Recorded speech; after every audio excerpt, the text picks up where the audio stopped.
selamat datang pada pelajaran IPA. Untuk kali ini, kita akan membahas mengenai kisi-kisi PAS untuk kelas 8 semester 2. Untuk yang pertama, yaitu tentang tekanan zat. Soal nomor 1 pilihan ganda, disajikan 4 gambar benda, peserta didik dapat menentukan benda yang menghasilkan tekanan yang paling besar atau kecil. Ingat, persamaan tekanan atau P sama dengan F per A, di mana F adalah gaya. Gaya bisa dicari dengan cara massa kali gravitasi, dan A adalah luas permukaan. Apabila bendanya berbentuk kubus atau balok, luas permukaan bisa dicari dengan cara panjang kalikan lebar. Ingat, persamaan di sini P atau tekanan berbanding lurus dengan F dan berbanding terbalik dengan A. Artinya, apabila benda itu memiliki massa yang sama, maka untuk mencari tekanan yang paling besar, itu adalah benda yang memiliki luas permukaan paling kecil. Dan apabila ada benda yang memiliki luas permukaan sama, untuk mencari benda yang tekanannya paling besar adalah benda yang memiliki gaya yang paling besar, atau yang memiliki massa paling besar. Contoh soal di sini. Perhatikan gambar di bawah ini. Ada 4 buah benda, di mana memiliki luas permukaan yang berbeda. Pada setiap balok memiliki massa yang sama. Jika diberikan gaya yang sama pada keempat balok tersebut, maka balok yang memiliki tekanan paling besar adalah yang mana? Ingat, untuk mencari tekanan yang paling besar, maka carilah benda yang memiliki luas permukaan yang paling kecil. Karena di sini massanya keempat benda adalah sama.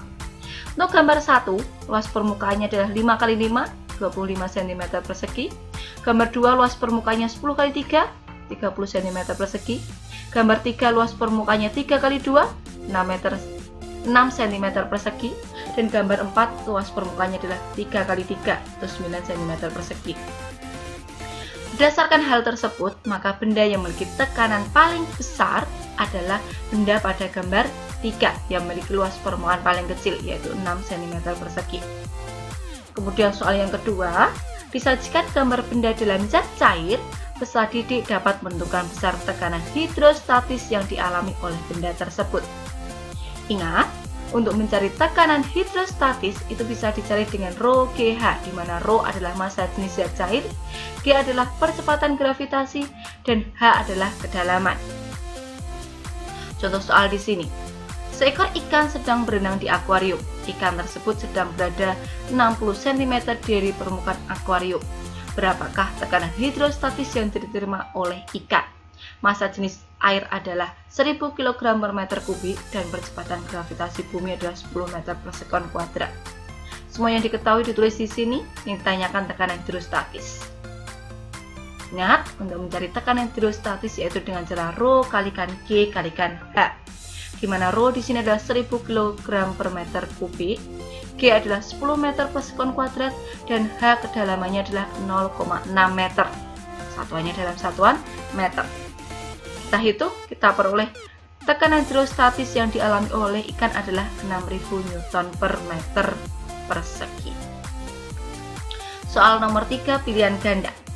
Disajikan tabel massa jenis benda, peserta didik dapat mengidentifikasi posisi benda-benda tersebut dalam suatu zat cair. Ingat, benda itu bisa berada pada 3 posisi, yaitu terapung ketika massa jenis zat cair lebih besar daripada massa jenis benda, melayang ketika massa jenis zat cair sama dengan massa jenis benda, dan tenggelam ketika massa jenis zat cair lebih kecil daripada massa jenis benda. Contoh soal di sini. 2 buah benda dimasukkan ke dalam zat cair. Beberapa saat kemudian posisinya tampak seperti pada gambar berikut ini. Lihat gambar di sini. Benda 1, benda 2. Benda 1 dan 2 sama-sama ada yang terapung. Tapi pada benda 2 yang terapung lebih banyak. Otomatis massa jenis benda 2 itu yang paling kecil, kemudian massa jenis benda 1, kemudian baru massa jenis zat cairnya. Berdasarkan hal itu, pilihan jawaban yang memungkinkan adalah jawaban D. Massa jenis benda 1 700 kg per meter kubik, massa jenis benda 2 adalah 300 kg meter kubik, dan massa jenis zat cair adalah 1000 kg per meter kubik. Kemudian untuk soal nomor 4 pilihan ganda. Disajikan gambar dua jenis zat cair, peserta didik dapat menentukan massa jenis suatu zat cair jika massa jenis zat cair yang lain diketahui. Perhatikan gambar di bawah ini. Sebuah pipa U diisi dengan dua macam fluida, yaitu air dan minyak. Kedua fluida memiliki ketinggian yang berbeda ketika di dalam pipa U. Jika massa jenis air adalah 1 gram per cm kubik, massa jenis minyak adalah berapa? Diketahui massa jenis air adalah 1 gram per cm kubik, ketinggian air 10 cm, ketinggian minyak adalah 12 cm. Ditanyakan massa jenis minyak. Ingat, ketika benda dimasukkan dalam pipa U seperti ini, maka akan berlaku persamaan tekanan hidrostatis air sama dengan tekanan hidrostatis minyak. Kemudian untuk mencari tekanan hidrostatis minyak adalah rho minyak kalikan percepatan gravitasi kalikan ketinggian minyak. Mencari tekanan hidrostatis air adalah massa jenis air kalikan percepatan gravitasi kalikan ketinggian air. Kita masukkan angkanya, rho minyak yang dicari, percepatan gravitasi nilainya 10 meter per sekon kuadrat, ketinggian minyak 12 cm. Rho air 1 gram per cm kubik, percepatan gravitasi selalu 10 meter per sekon kuadrat dan ketinggian air adalah 10 cm. Untuk mencari rho minyak, itu ruas kanan dibagi ruas kiri, yaitu 1 kalikan 10 kalikan 10 dibagi 10 kali 12. Maka diperoleh rho minyak sama dengan 100 dibagi 120, diperoleh 0,83 gram per cm kubik. Kemudian kita ubah dari satuan kilogram per meter kubik, yaitu dikalikan 1000. Maka kita peroleh rho minyak adalah 833 kg per meter kubik. Maka pilihan jawabannya sesuai adalah yang D. Kemudian soal nomor 5 pilihan ganda, yaitu disajikan data. Peserta didik dapat mengidentifikasi alat-alat yang menerapkan konsep hukum Pascal atau hukum Archimedes yang memanfaatkan tekanan hidrostatis dalam kehidupan sehari-hari. Contoh dari jembatan seperti ini, semakin dalam maka jembatannya semakin tebal karena tekanannya semakin besar. Kemudian pada pemasangan infus, kemudian memanfaatkan hukum Archimedes dalam kehidupan sehari-hari. Pertama adalah kapal. Kapal itu besar, tapi dia bisa terapung pada air karena pada bagian sini dia hanya diisi oleh angin di dalamnya ini. Kemudian pada kapal selam, dia bisa masuk ke dalam, yaitu dengan cara pada bagian tertentu dia dimasuki air sehingga dia bisa turun. Untuk naik, airnya nanti akan dikeluarkan dan dia bisa naik kembali. Kemudian jembatan ponton, di sini adalah dia menggunakan wadah yang besar dan di dalamnya ini hanya terisi oleh angin, sehingga ini bisa terapung. Kemudian hukum Pascal, dongkrak hidrolik, pengangkatan mobil hidrolik, rem hidrolik, dan pres kertas hidrolik. Soal nomor 6 pilihan ganda. Disajikan pernyataan peserta didik dapat menentukan tekanan udara pada ketinggian tertentu. Untuk mencari tekanan udara itu bisa dengan cara menggunakan persamaan 76 cm Hg, yaitu tekanan udara pada pas di permukaan air laut dikurangi H per 100, di mana H adalah ketinggian suatu tempat dihitung dari permukaan air laut. Contoh soal di sini, perhatikan gambar berikut. Permukaan air lautnya di sini, P di sini. Diketahui besar tekanan udara di atas permukaan air laut adalah 76 cm Hg. Besar tekanan udara di daerah P sama dengan berapa? Bisa dicari dengan cara 76 dikurangi ketinggian dihitung dari permukaan laut adalah 600, maka 600 dibagi 100 dapatnya 6. 76 dikurangi 6, maka kita peroleh tekanan udara di daerah P adalah 70 cm Hg.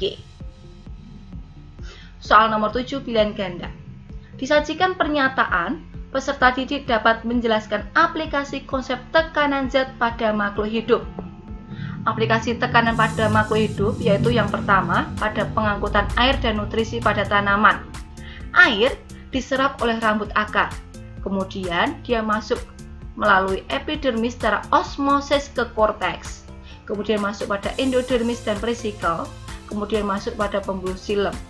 Air bisa sampai ke daun karena ada daya kapilaritas batang karena pembuluh xilem sangat kecil, kemudian adanya kohesi dan adhesi pada batang, dan karena adanya daya isap daun. Kemudian pengangkutan nutrisi dari tumbuhan atau hasil fotosintesis dari daun ke seluruh bagian tumbuhan dilakukan secara difusi. Kemudian aplikasi yang kedua yaitu pada tekanan darah pada peredaran darah. Tekanan pada peredaran darah itu berdasarkan prinsip hukum Pascal. Kemudian yang ketiga, tekanan gas pada pernafasan. Di dalam alveolus, yaitu di dalam paru-paru, terjadi pertukaran gas oksigen dan karbon dioksida dengan cara difusi. Kemudian soal nomor 36 urean, yaitu disajikan gambar, peserta didik dapat menentukan salah satu variabel pada rumus hukum Pascal jika variabel yang lain diketahui. Ingat, persamaan pada hukum Pascal yaitu F1 per A1 sama dengan F2 per A2, di mana F1 adalah gaya pada bidang 1 satuannya Newton, A1 adalah luas alas pada bidang 1 satuannya meter persegi, F2 adalah gaya pada bidang 2 satuannya Newton, dan A2 adalah luas alas pada bidang 2 satuannya meter persegi. Contoh soal di sini. Luas penampang kecil dongkrak hidrolik adalah 5 cm persegi, dan luas penampang besar adalah 50 cm persegi. Pertanyaannya, berapa gaya yang diberikan pada penampang kecil untuk mengangkat sebuah mobil yang masanya adalah 200 kg? Kita tulis A1 5 cm persegi, A2 50 cm persegi. Karena satuannya sama, kita tidak perlu mengubahnya. Kemudian F2, karena di sini diketahui massa, untuk mencari gaya adalah massa kali gravitasi. Berarti 2000 kalikan 10 meter per sekon kuadrat. Diperoleh F2 adalah 20.000 Newton. Maaf, ini kelebihan 01. Harusnya hanya 20.000 Newton. Ditanyakan F1, jawab F1 per A1 sama dengan F2 per A2. Kita masukkan angkanya. F1 yang dicari A15, F2 20.000, A2 adalah 50. Maka kita kalikan silang, 50 kali F1 sama dengan 5 kali 20.000. Maka F1 adalah 5 kali 20.000 dibagi 50. Pindah ruas dia. 5 dengan 50 dicoret dapat 10. 20.000 dibagi 10, maka kita peroleh F1-nya atau gaya yang diberikan pada penampang kecil untuk mengangkat mobil adalah 2000 Newton. Kemudian selanjutnya adalah pada bab sistem pernafasan. Untuk soal nomor 8 pilihan ganda. Disajikan data, peserta didik dapat mengidentifikasi tujuan respirasi. Tujuan respirasi adalah untuk mendapatkan gas oksigen atau O2 dan mengeluarkan gas karbon dioksida atau CO2. Gas oksigen digunakan untuk reaksi metabolisme tubuh agar bisa dihasilkan energi berupa ATP. Jadi kamu bisa bergerak, kamu bisa berbicara, kamu bisa melakukan aktivitas, itu karena kita ada energi. Energi ini salah satunya diperoleh melalui proses respirasi yang menggunakan oksigen. Dan sisa metabolismenya itu berupa karbon dioksida. Gas karbon dioksida ini harus dikeluarkan karena bisa berbahaya bagi tubuh. Soal nomor 9, disajikan data, peserta dapat menganalisis urutan proses respirasi. Soal nomor 11, disajikan gambar, dapat menjelaskan salah satu fungsi pada sistem pernafasan. Dan soal nomor 37 urean, yaitu bisa tentang menjelaskan fungsi organ pada sistem pernafasan. Tiga-tiganya adalah pada organ sistem pernafasan. Ada 3 kisi-kisi. Materinya, organ pernafasan manusia. Jadi pertama adalah hidung. Hidung di sini fungsinya untuk menyaring udara yang dilakukan oleh rambut dan selaput lendir. Selaput lendir yang akan menangkap sisa-sisa kotorannya dan menyesuaikan suhu tubuh yang dilakukan oleh konka di dalam hidung ini. Kemudian masuk ke faring. Di faring di sini ada percabangan antara sistem pernafasan dan sistem pencernaan, sehingga ada katup yang namanya katup epiglotis untuk mengatur jalan. Sehingga ketika kamu makan, nanti katupnya akan menutup agar makanan tidak masuk pada sistem pernafasan. Pada bagian faring terdapat keping tulang rawan yang membentuk jakun, yaitu untuk membentuk pita suara. Kemudian di bawahnya adalah laring atau pangkal tenggorokan, berfungsi menyalurkan udara dari hidung ke trakea. Kemudian trakea atau tenggorokan, fungsinya adalah menyaring benda asing dan bakteri yang masuk bersama dengan udara. Kemudian bronkus adalah cabang tenggorokan, paru-paru kanan ada 3 belahan, dan paru-paru kiri ada 2 belahan. Kemudian bronchiolus dan terakhir adalah pada alveolus. Pada alveolus di sini nanti tepat terjadinya pertukaran gas oksigen dan karbon dioksida. Soal nomor 10 dan 13. Soal nomor 10 disajikan kasus peserta didik dapat menganalisis salah satu mekanisme pernafasan. Soal nomor 13 disajikan gambar peserta didik dapat menganalisis salah satu mekanisme bernafas.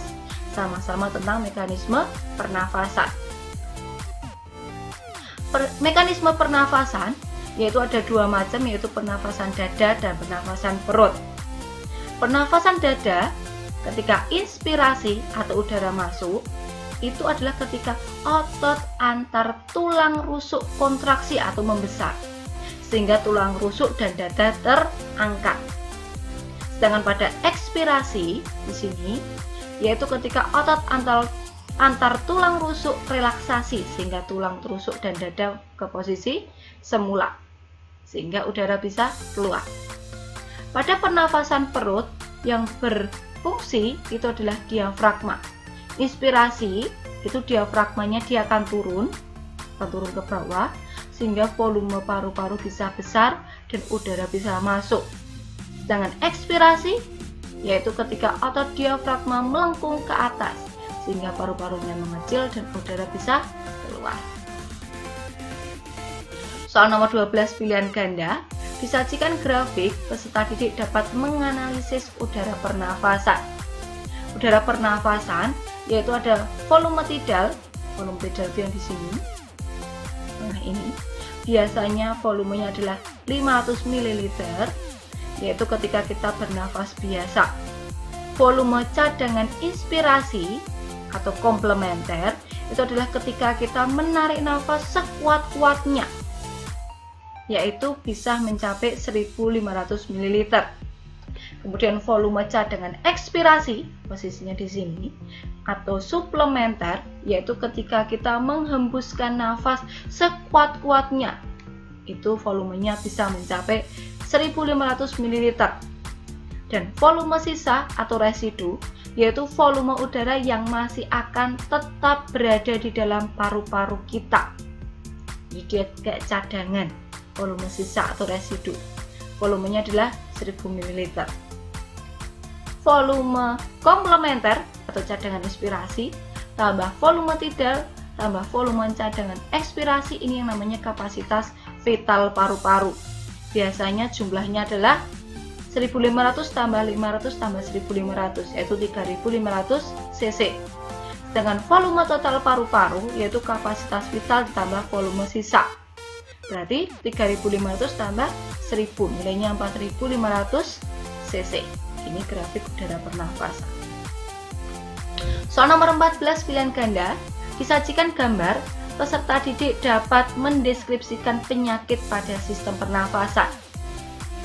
Gangguan pada sistem pernafasan yang pertama adalah tonsil atau amandel. Gambarnya adalah seperti ini. Ini karena bakteri. Ini bisa terjadi karena daya tahan tubuh menurun sehingga virus dan bakteri dapat menginfeksi tonsil, sehingga menyebabkan penyakit tonsilitas atau amandelnya meradang. Kemudian faringitis, gambarnya adalah seperti ini, infeksi pada faring karena bakteri. Kemudian pneumonia adalah radang pada bronchiolus dan alveolus yang disebabkan oleh bakteri Streptococcus pneumonia, sehingga pada paru-paru terdapat cairan kental yang bisa mengganggu pertukaran gas di alveolus. Jadi alveolusnya penuh akan cairan. TBC, infeksi paru-paru karena bakteri Mycobacteria tuberculosis. Gejalanya adalah mudah lelah, berkeringat di malam hari, sulit bernafas, batuk, berdarah, sakit pada bagian dada. Yang menyebabkan paru-parunya menjadi seperti ini. Ini bakterinya. Kemudian asma, kemudian adalah seperti ini. Dia adalah penyempitan saluran pernafasan karena alergi. Alergi ini bisa bermacam-macam, ada karena rokok, ada yang karena debu, ada karena bulu binatang ataupun apa-apa. Atau bisa juga karena psikis ketika kalian seandainya sedang merasa tertekan dan bisa menyebabkan asma ini. Asma. Kemudian kanker paru-paru. Ini adalah pertumbuhan sel asing yang tak terkendali pada paru-paru. Ini bisa karena rokok, yaitu kandungan tar pada rokok. Kanker paru-paru menyebabkan paru-paru menjadi seperti ini. Kemudian selanjutnya bab yang ketiga adalah sistem ekskresi. Kisi-kisi soal nomor 15 pilihan ganda. Peserta didik dapat menjelaskan fungsi hati. Fungsi hati yang pertama adalah tempat pembongkaran sel darah merah yang tua, kemudian tempat pembentukan dan pembongkaran protein, pembentukan dan pengeluaran cairan empedu, yaitu berupa garam empedu dan zat warna empedu, menetralkan obat dan racun, dan tempat penyimpanan gula dalam bentuk glikogen. Nomor hati adalah seperti ini. Soal nomor 17, disajikan data, peserta didik dapat mengidentifikasi zat sisa ekskresi. Organ ekskresi manusia ada 4, yaitu hati, kulit, paru-paru, dan ginjal. Sisa dari hati yaitu urea dan cairan empedu, di mana urea ini nanti akan masuk ke ginjal dan keluar melalui urin. Dengan cairan empedu, ini salah satunya nanti akan menjadi bilirubin, biliverdin, urobilin, yaitu nanti yang akan memberi warna pada urin dan feses pada hati. Kemudian kulit dikeluarkan berupa keringat. Keringat ini nanti mengandung urea. Paru-paru yang dikeluarkan adalah CO2 dan uap air. Ginjal yang dikeluarkan adalah urin. Kemudian selanjutnya ada 5 kisi-kisi, yaitu tentang organ ekskresi. Pertama, fungsi bagian yang ditunjuk, kemudian dapat menjelaskan fungsi bagiannya, kemudian menganalisis proses ekskresi, kemudian menjelaskan hubungan antar organ, dan menjelaskan proses ekskresi. Mungkin untuk soal nomor 38 ini biasanya adalah pada proses pembentukan urin.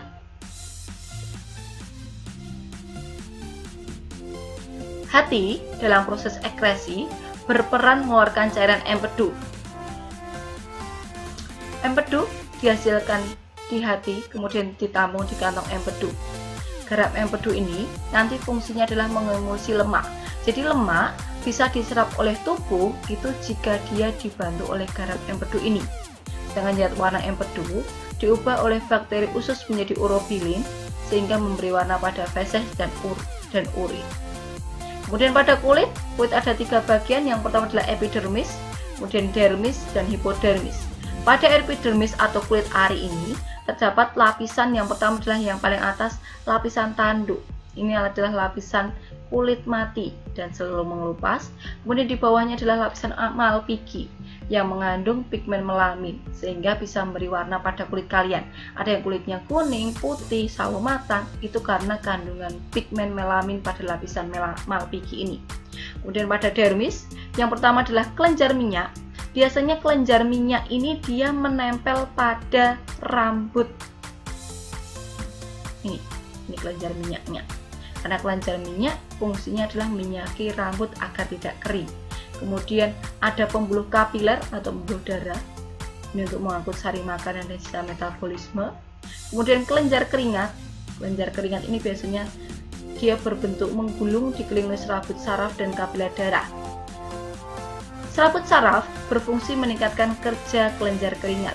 Kelenjar keringat ini nanti akan menyerap air, ion, NaCl, urea, kemudian dikeluarkan melalui pori-pori berupa keringat. Jadi kalau kelenjar minyak nempel pada rambut, kelenjar keringat itu biasanya berdiri sendiri sampai pada pori-pori. Kemudian lapisan hipodermis atau subkutan. Pada lapisan ini nanti ada namanya jaringan adiposa atau jaringan lemak. Fungsinya sebagai makanan dan juga menjaga suhu tubuh agar tetap hangat. Di sini sebagai tempat penyimpanan cadangan makanan atau cadangan lemak. Kemudian ginjal bentuknya adalah seperti ini. Kalau diperbesar ini bentuknya adalah seperti ini, dan ini nanti terdiri dari berjuta-juta nefron. Satu nefron bentuknya adalah seperti ini. Jadi yang pertama adalah korteks atau kulit ginjal, kemudian ada medula, kemudian di sini ada renal pelvis, keluarnya lewat ureter.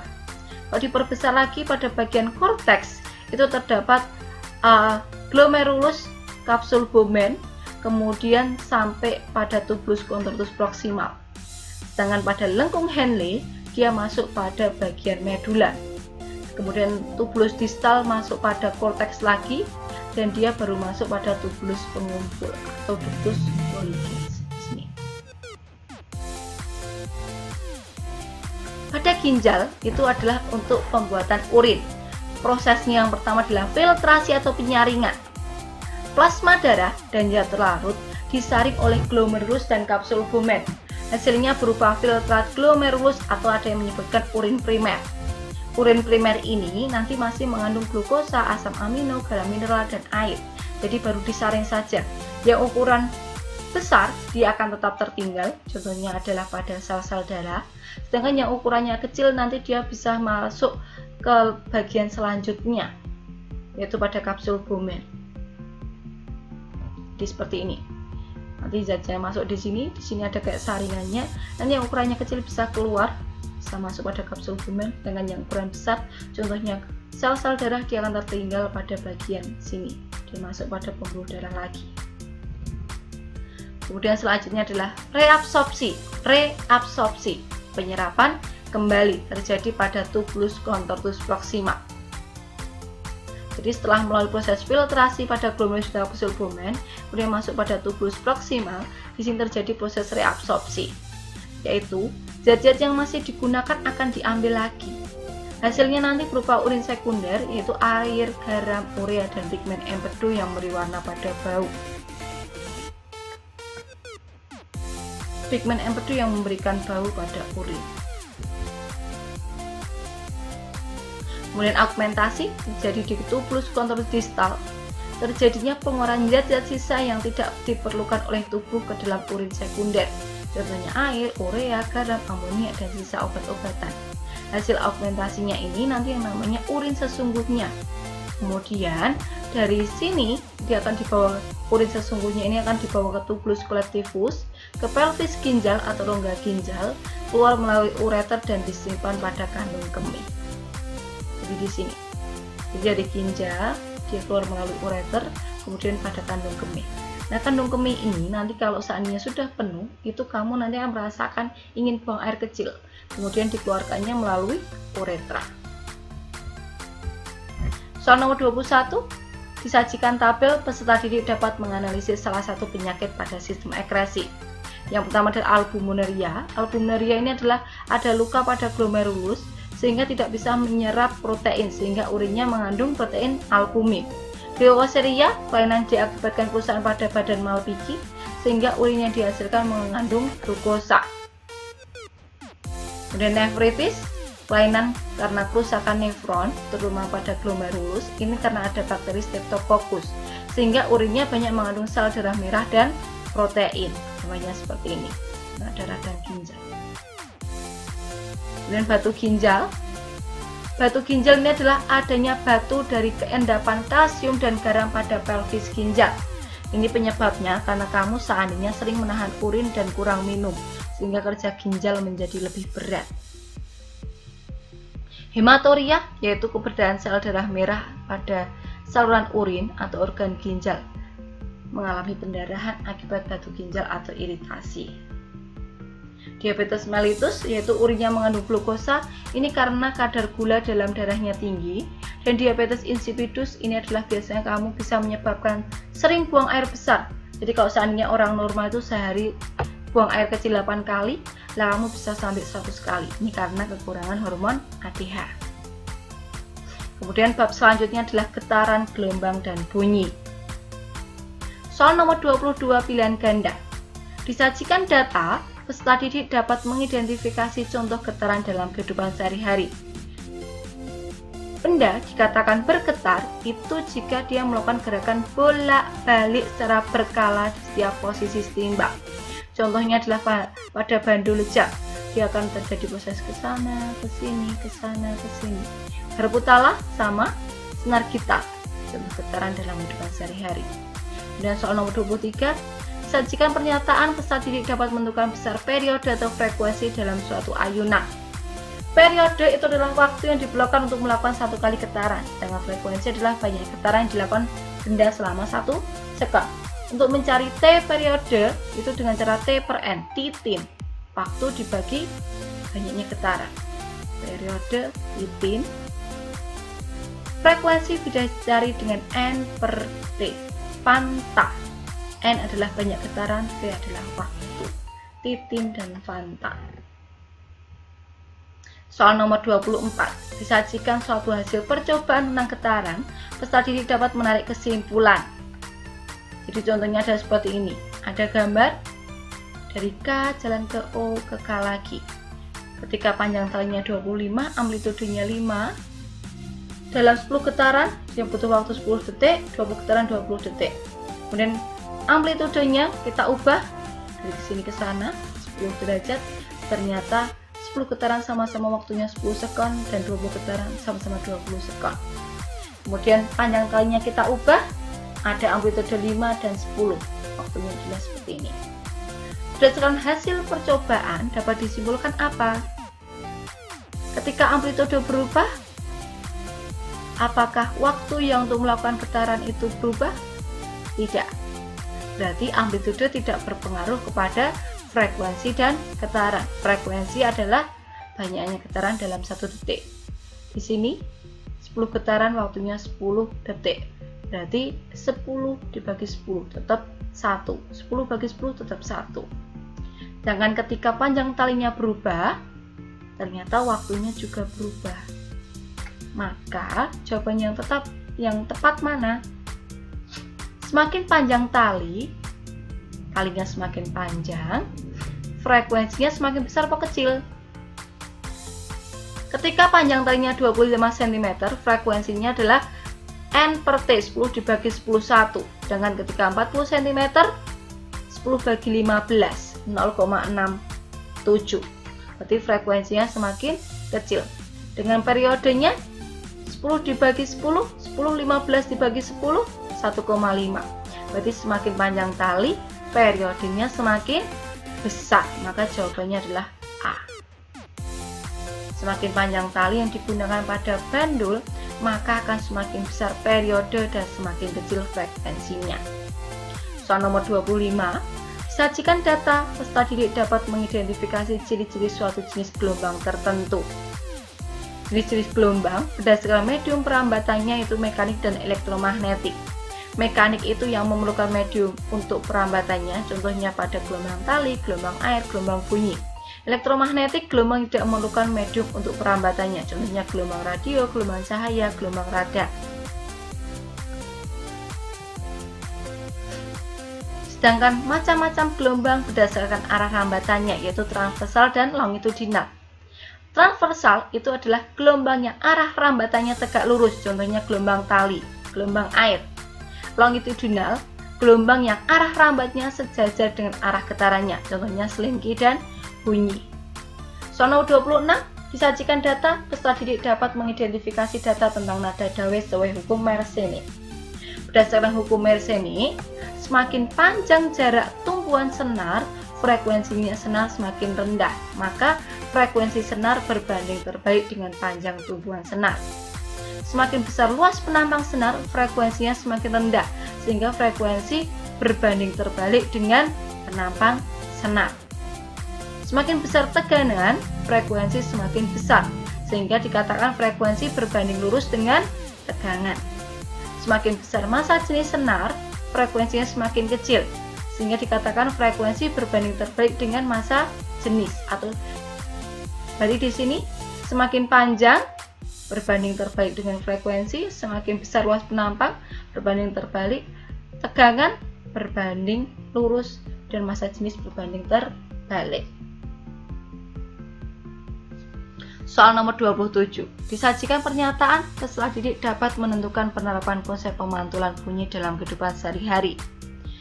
Jenis bunyi pantul itu ada 3, yaitu gaung, gema, dan bunyi pantul. Kalau gaung itu bunyi pantulnya terdengar sebagian bersamaan dengan bunyi asli, sehingga bunyi aslinya menjadi tidak jelas.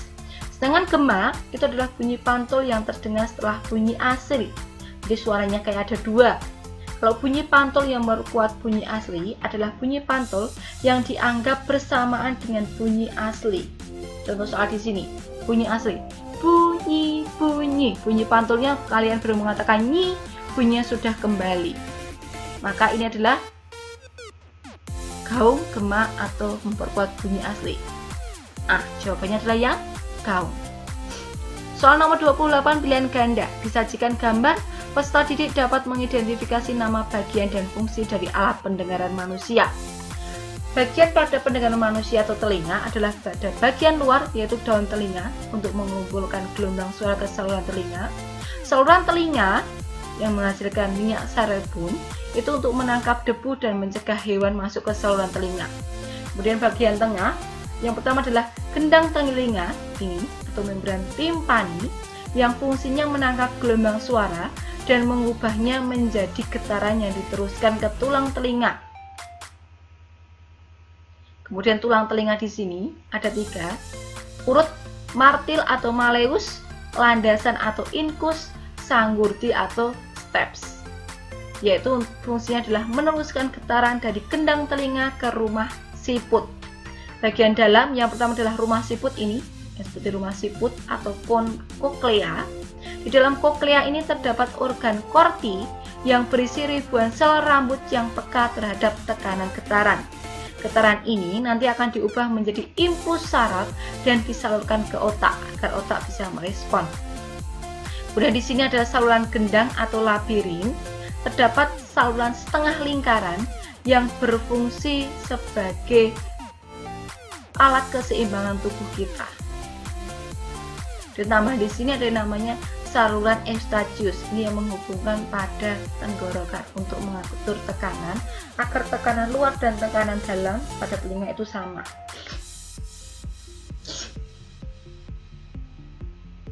Tiga 9 urean, disajikan gambar gelombang, peserta didik dapat menentukan cepat rambat gelombang tersebut.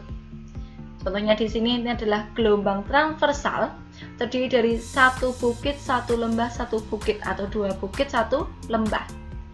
Dikatakan 1 gelombang itu terdiri dari 1 bukit dan 1 lembah. Berarti gambar sini adalah terdiri dari 1,5 gelombang. Panjang gelombang adalah panjangnya 1 gelombang. Cepat rambat gelombang adalah jarak yang ditempuh oleh gelombang dalam 1 satuan waktu. Itu bisa dicari dengan cara panjang gelombang dibagi periode, bisa juga dengan panjang gelombang kalikan frekuensi, atau panjang seluruhnya, dipanjang dari ujung sampai ujung, dibagi waktu seluruhnya. Contoh soal di sini. Perhatikan gambar berikut ini. Ada gelombang, 1,5 gelombang, di mana panjang seluruhnya adalah 0,75 meter. Waktu yang dibutuhkan adalah 3 sekon. Tentukan amplitude, panjang gelombang, frekuensi, periode, dan cepat rambat gelombang. Ketahui ada 1,5 gelombang, waktunya panjang seluruhnya adalah 0,75 meter. Jarak dari puncak bukit sampai ujung lembah adalah 0,5 meter. Waktunya adalah 3 sekon. Pertama amplitude, yang namanya amplitude adalah dari titik keseimbangan sampai puncak atau titik keseimbangan sampai ujung lembah.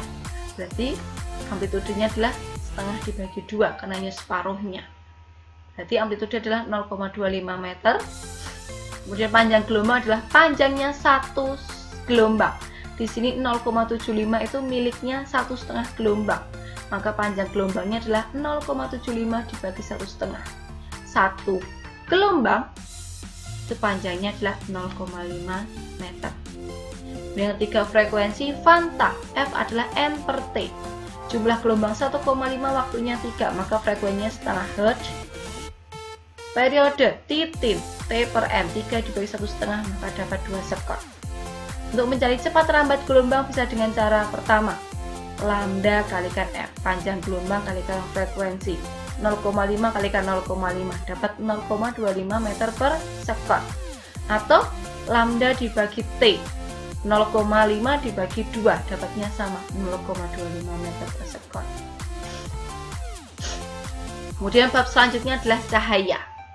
Soal nomor 29 pilihan ganda. Disajikan data, peserta didik dapat mengidentifikasi ciri-ciri dari cahaya.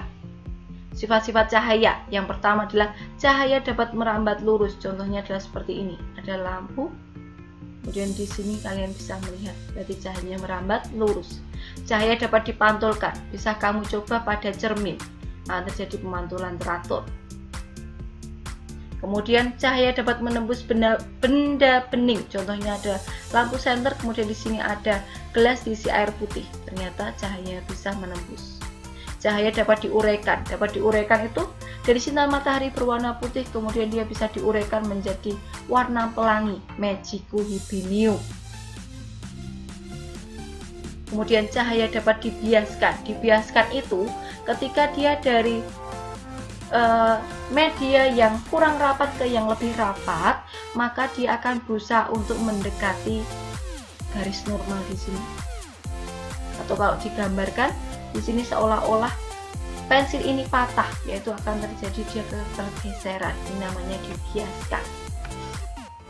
Soal nomor 30 pilihan ganda. Disajikan gambar, peserta didik dapat menentukan bayangan pada cermin datar. Ingat, pada cermin datar itu jarak benda adalah sama dengan jarak bayangan. Bentuknya sama persis plek, tingginya sama. Hanya kanan menjadi kiri, kiri menjadi kanan. Soal di sini, perhatikan gambar berikut. Pembentukan bayangan pada cermin datar yang sesuai adalah, ini bendanya, bayangannya di sini betul atau salah? Salah. Benda di sini bayangan ini? Iya. Ini bayangannya gini? Enggak, harusnya adalah posisinya seperti ini. Ini harusnya bayangannya adalah seperti ini. Maka jawaban yang tepat adalah yang B. Soal 31, disajikan data, peserta didik dapat mengidentifikasi sinar-sinar istimewa pada cermin atau lensa. Pada cermin cekung ada 3 sinar istimewa, yaitu sinar datang sejajar sumbu utama, ini sumbu utama, dan dipantulkan melalui titik fokus. Sinar yang kedua, sinar datang melalui titik fokus dipantulkan sejajar sumbu utama. Yang ketiga, sinar datang melalui titik kelengkungan dan dipantulkan melalui P juga. Pada cermin cembung sinar istimewa, sinar datang sejajar sumbu utama dipantulkan seolah-olah berasal dari titik fokus. Sinar datang menuju titik fokus, sinar datang menuju titik fokus, kemudian dipantulkan sejajar sumbu utama. Sinar datang menuju jari-jari kelengkungan dipantulkan melalui P juga. Jadi kalau cermin cembung itu fokus dan jari-jari kelengkungan berada pada belakang cermin, sehingga bentuk sinar istimewa adalah seperti ini. Dan lensa cekung yang pertama, sinar datang sejajar sumbu utama dibiaskan seolah-olah dari titik fokus. Sinar datang melalui pusat optik dan diteruskan tanpa pembiasan. Sinar datang melalui titik fokus dan dibiaskan sejajar sumbu utama. Sinar istimewa pada lensa cembung, sinar datang sejajar sumbu utama dibiaskan melalui titik fokus di belakang lensa. Yang kedua, sinar datang melalui pusat optik dan dibiaskan melainkan diteruskan. Sinar yang ketiga, sinar datang melalui titik fokus dan dibiaskan sejajar sumbu utama. Dan soal 32, 33, 40. 32, menentukan sifat bayangan pada cermin lensa. 33, satu variabel dari 1 per F sama dengan 1 per SO tambah 1 per SI pada cermin dan lensa. 40, uraian, yaitu dapat menentukan jarak, perbesaran, dan sifat-sifat bayangan yang dibentuk pada cermin atau lensa. Sifat bayangan pada cermin cekung itu sama seperti lensa cembung. Ketika bendanya di 1, bayangan di ruang 4. Sifat bayangan adalah maya tegak diperbesar. Benda di 2, bayangan di 3. Sifat bayangannya nyata terbalik diperbesar. Benda di 3, bayangan di 2. Nyata terbalik diperkecil. Benda di F tidak akan muncul bayangan. Dan benda pada M itu nanti akan, atau di sini pada gambar adalah pada R, akan terbentuk sifatnya nyata terbalik sama besar. Ruang 1 itu adalah dari cermin atau dari lensa sampai titik fokusnya. Ruang 2 fokus sampai pada R atau M. Ruang 3 itu adalah di belakang sini. Sedangkan sifat bayangan pada cermin cembung dan lensa cekung mau dimanapun posisinya adalah maya, tegak, diperkecil. Ada contoh soal di sini, dua benda A dan B diletakkan di depan cermin seperti gambar berikut. Kalian lihat di sini, ini adalah cermin cekung, fokusnya 12. Benda B diletakkan pada jarak 10 cm, benda A pada jarak 36 cm. Fokusnya 12, berarti P adalah 2 kalinya. 12 kali 2, 24. Benda A pada posisi 36 cm dari cermin, berarti dia sudah di sebelah kirinya P. Berarti benda A di ruang 3, bayangan di ruang 2. Sifatnya adalah nyata, terbalik, diperkecil. Benda B di ruang 1, karena jaraknya hanya 10 cm, fokusnya 12. Antara cermin sampai fokus, berarti benda di ruang 1, bayangan di ruang 4. Sifat bayangan adalah maya, tegak, diperbesar. Maka jawabannya adalah yang A. Contoh soal yang kedua, apabila sebuah benda diletakkan di depan cermin cekung sejauh 9 cm, jika jarak fokus cermin adalah 6 cm, hitunglah jarak bayangan, perbesaran bayangan, dan sifat bayangan.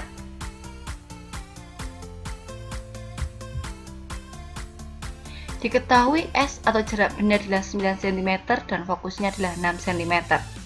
Kemudian yang pertama adalah kita mencari jarak bayangan. Kita bisa mengambil persamaan 1/F sama dengan 1/S tambah 1/S aksen. Dimana di sini adalah cermin cekung, berarti fokusnya adalah positif. Kita masukkan angkanya 1/F, fokusnya 6, berarti 1/6 sama dengan 1/S. S adalah jarak benda 9, maka 1/9 ditambah 1/S aksen.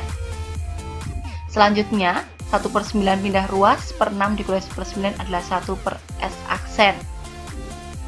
1/S aksen kita samakan menyebutnya 6 dengan 9 ketemu di 18. 3/18 dikurangi 2/18. 1/S aksen sama dengan 1/18, maka S aksennya adalah 18 cm. Kemudian yang kedua, kita menghitung perbesaran bayangan.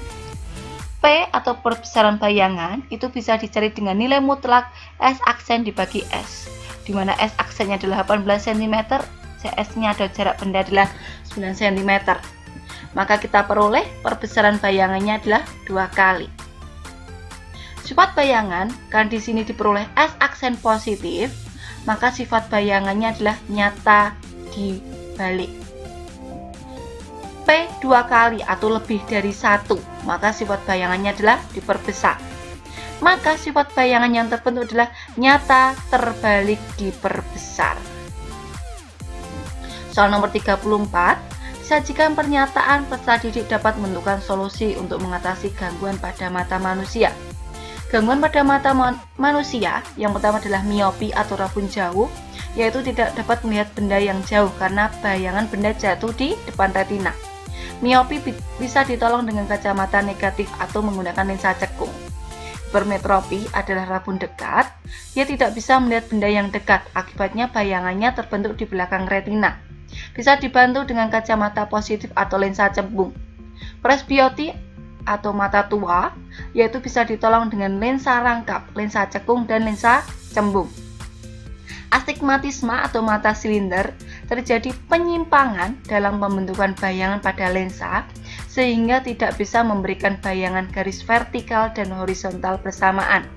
Bisa dibantu dengan kacamata berlensa silindris. Soal nomor 35, disajikan gambar peserta didik dapat menjelaskan prinsip kerja suatu alat optik tertentu. Alat optik pertama adalah pada kamera. Di kamera dilengkapi dengan lensa, ada shuttle, ada pengatur fokus, ada bayangan atau film. Prinsipnya, pada saat mengambil gambar suatu benda dengan kamera, cahaya dipantulkan dari benda dan masuk ke lensa kamera. Kamera memiliki diafragma dan mengatur cahaya untuk mengatur jumlah cahaya yang masuk ke dalam lensa. Untuk memperoleh foto yang tidak kabur, kita bisa mengatur fokusnya. Bayangan yang terbentuk nanti akan bersifat nyata, terbalik, diperkecil. Prinsipnya sama seperti mata kita, ada lensanya, ada diafragma, ada pengatur cahaya, dan ada yang mengatur fokusnya. Demikian tadi penjelasan kisi-kisi PAS untuk kelas 8 semester 2. Semoga apa yang kita pelajari bisa bermanfaat. Sampai bertemu pada video-video selanjutnya dan bye-bye!